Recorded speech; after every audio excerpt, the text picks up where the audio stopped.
దేవునికి స్తోత్రములు. మీ అందరికీ నా వందనములు. ఈరోజు దేవుని వాగ్దానము, రెండంతలుగా మీకు మేలు చేసేదనని నేడు నేను మీకు తెలియజేయుచున్నాను. జకరియా గ్రంథము 9వ అధ్యాయము 12వ వచనము.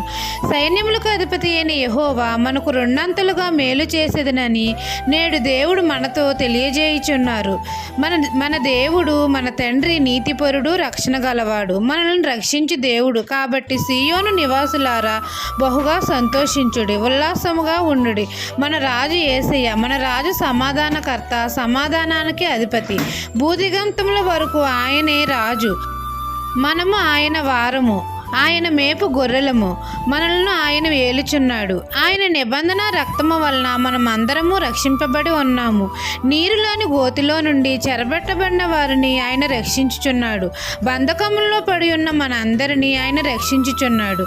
నిరీక్షణ గల వారలారా, మన కోటను మరలా కట్టించి మనకు రెండంతలుగా మేలు చేస్తాను అని మన దేవుడు మనతో సెలవిస్తున్నారు. మన రాజు పరిపాలన క్రింద యెహోవా దేశంలో మనమందరము కిరీటమందు రత్నముల వలె ఉన్నాము. మన దేవుడే మన కాపరి. మన దేవుడే మనల్ని రక్షించి ఎంతో క్షేమంగా ఉంచి మనకు రెండంతలుగా మేలు చేస్తున్నాడు. ఈ దిన వాగ్దానము నా జీవితంలో నెరవేరాలని కోరుకుంటూ దేవుని సువార్త పరిచర్యలో మీ సహోదరి. ఆమెన్.